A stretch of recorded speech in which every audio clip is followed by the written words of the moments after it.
जरा सोचिए उस भारत के बारे में जो गुलामी की जंजीरों में जकड़ा हुआ था। एक ऐसी आवाम जिसकी अपनी कोई आवाज ही नहीं थी, जिसके सारे हक छीन लिए गए थे। और दूसरी तरफ एक ऐसा साम्राज्य जिसकी ताकत का सूरज कभी डूबता ही नहीं था, बिल्कुल अपने चरम पर। और इसी माहौल में, इसी जमीन पर एक संगठन ने जन्म लिया।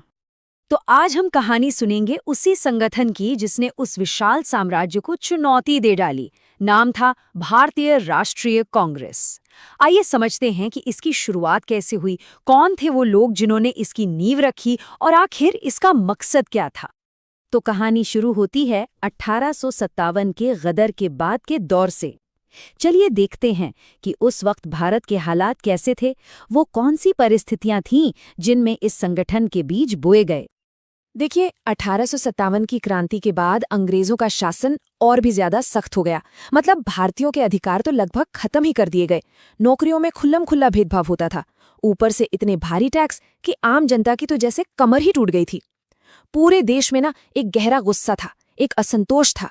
लेकिन इस गुस्से को, इस आवाज को उठाने के लिए कोई एक बड़ा नेशनल प्लेटफॉर्म नहीं था।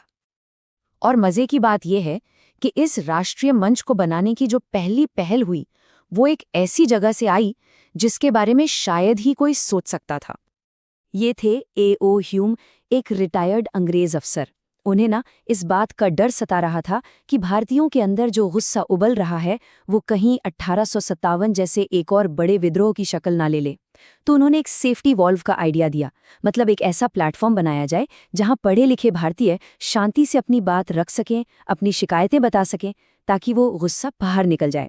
और इस आइडिया को जमीन पर उतारने के लिए उन्होंने दादा भाई नौरोजी और सुरेंद्रनाथ बैनर्जी जैसे उस दौर के बड़े भारतीय नेताओं के साथ मिलकर काम किया। और फिर वो दिन आया। कितने लोग थे? सिर्फ 72। जी हाँ, यही वो संख्या है। ये वो 72 प्रतिनिधि थे जो बॉम्बे में इकट्ठा हुए और इस ऐतिहासिक सफर की पहली ईंट रखी। सोचिए, सिर्फ 72 लोग। तो देखिए ये सब कितनी तेजी से हुआ। 1857 के बाद जो हालात बने, उनसे एक जरूरत पैदा हुई। 1884 में A.O. ह्यूम की पहल ने नेताओं को एक साथ ला खड़ा किया।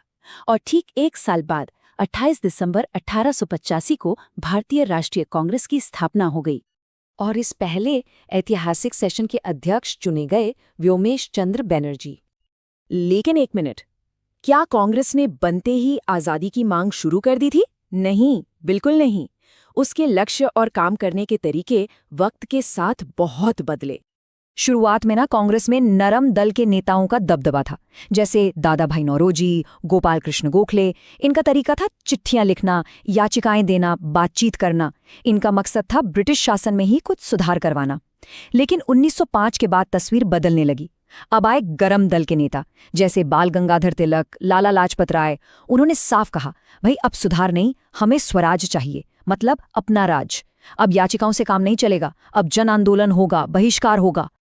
और इसी नई सोच को आवाज दी बाल गंगाधर तिलक के इस नारे ने, स्वराज मेरा जन्मसिद्ध अधिकार है और मैं इसे लेकर रहूंगा।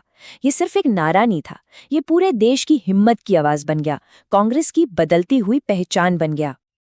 लेकिन इस कहानी का सबसे बड़ा, सबसे अहम मोड़ तो अभी आना बाकी था। साल था 1915, जब एक शख्स की भारत वापसी हुई। एक ऐसा शख्स जो इस पूरे आंदोलन की शक्ल सूरत हमेशा के लिए बदलने वाला था। महात्मा गांधी। उनके आने से पहले कांग्रेस कुछ हद तक पढ़े लिखे और शहरी लोगों की पार्टी मानी जाती थी, लेकिन गांधी जी ने इसे बदल दिया। उन्होंने कांग्रेस को किसानों से, मजदूरों से, महिलाओं से जोड़ा। सही मायनों में उन्होंने इस आंदोलन को कुछ लोगों की बैठक से निकालकर पूरे देश का आंदोलन बना दिया। और उनका हथियार क्या था? सत्याग्रह और अहिंसा। एक के बाद एक बड़े आंदोलन हुए। असहयोग आंदोलन, फिर सविनय अवज्ञा आंदोलन और आखिर में भारत छोड़ो आंदोलन। इन आंदोलनों ने करोड़ों करोड़ हिंदुस्तानियों को सीधे सीधे आज़ादी की लड़ाई का सिपाही बना दिया। और यही वो जन सैलाब था जिसने कांग्रेस के नेतृत्व में भारत को आज़ादी की दहलीज पर लाके खड़ा कर दिया। इस सफर में कांग्रेस का नेतृत्व भी लगातार विकसित हो रहा था। अब देखिए, 1887 में बदरुद्दीन तैयब जी पहले मुस्लिम अध्यक्ष बने, जो एक बड़ा संदेश था। फिर 1917 में एनी बेसेंट पहली महिला अध्यक्ष बनी और फिर 1929 में जवाहरलाल नेहरू की अध्यक्षता में पूर्ण स्वराज का प्रस्ताव पास हुआ, मतलब अब लक्ष्य था पूरी आज़ादी। और फिर दशकों का संघर्ष, अनगिनत त्याग और कुर्बानियों के बाद वो सुबह आई, 15 अगस्त 1947। भारत आज़ाद हुआ। तो ये कहानी थी एक सफ़र की, एक ऐसा सफ़र जो बॉम्बे के एक हॉल में बैठे सिर्फ 72 लोगों से शुरू हुआ था और देश के इतिहास में आज़ादी की सबसे बड़ी ताकत बन गया।